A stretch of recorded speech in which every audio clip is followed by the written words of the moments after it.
What's up, friends? Philip here from Spinnercraft, and in the spirit of all things flow and spinners, I decided to do a video on spinner tricks. That's right, spinner tricks. Pretty fun. We're gonna go from basics all the way to advanced, so get ready. Here we go.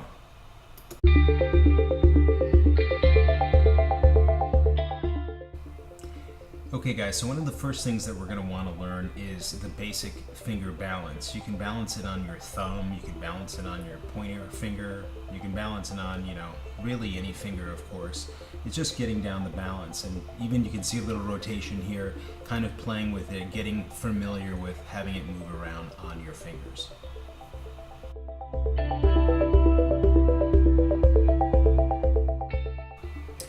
Alright, so a different type of hold we have here is called the finger point balance. Instead of it resting on the pad of your finger, it's actually going to be resting on the very tip or the point of your finger.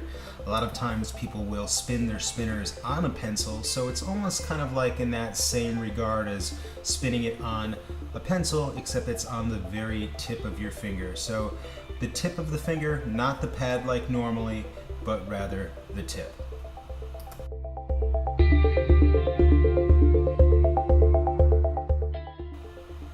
Alright, the next thing that we're going to want to learn about is changing planes. Now this is very easy. You're holding it on one finger on one plane, and then you're flipping it over and holding it on the other plane. It could be on any finger you want. It's just the simple process of being comfortable with switching planes and being able to balance it where you switch to.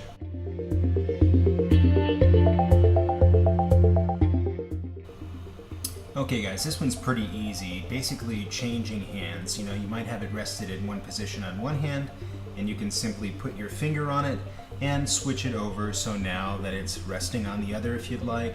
Switching to the thumb, the pointer, you can do two fingers like here, you can do two fingers up there if it fits. It's just the process of being able to change hands comfortably with the spinner.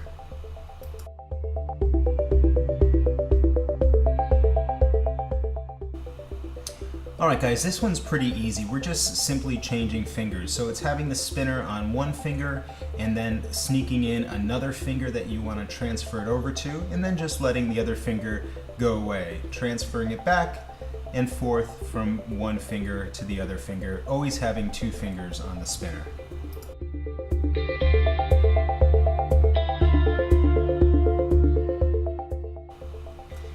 Okay everybody, let's talk about the different types of transfers that we have here with the spinner. Basically ways that we can get this through the air from one hand to the other hand.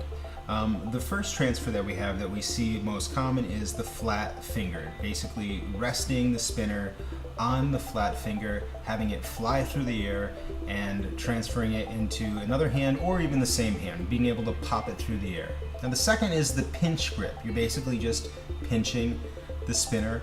You're again throwing it through the air and grabbing it with the other hand pinched, or you're grabbing it in the same hand. So we've got the flat and we've got the pinch grip for ways of transferring the spinner.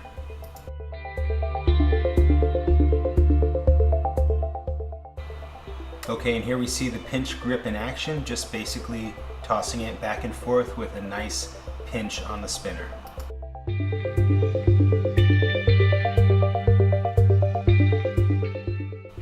Now, flat finger can be a little bit more challenging. The first thing you want to do to practice is just try doing some small hops with the finger. Don't go too crazy. Just try to get a little bit of air if possible, just a tiny little bit, and keep the spinner moving the entire time. This is going to be one of the harder ones, and even harder than the pinch grip transfer. So keep practicing. I know you guys will get it. Just start with small hops to begin. Now that we've worked on some of the basics, we're going to get into a little bit more movement with our tosses and get into some bigger tosses in general.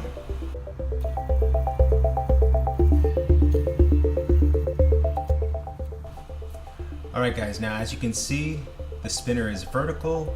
It goes up vertical, and then you grab it with the pinch grip. It's going to take a little bit of time to get, but I think after a few hours you should be able to get a simple toss in.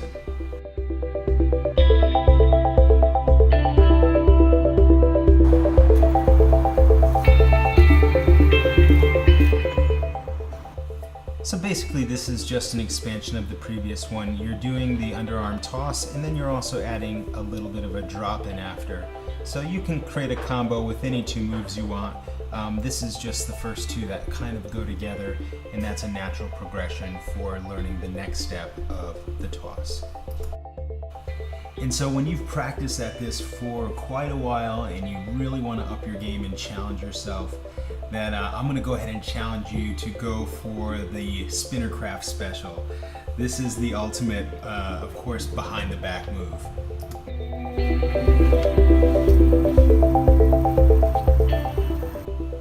Alright, listen, when you land a behind the back Spinner Craft Special like this, I'm telling you, the stare down at the end is almost mandatory.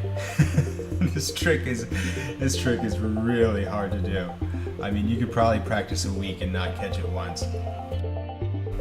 Thanks so much for joining me for watching this Spinner Tricks video. Please be sure to click to subscribe and like this video. Also, I'd love to hear any comments below, and feel free to check out some of our other videos and our playlists on spinner reviews. Thanks so much and have a great day.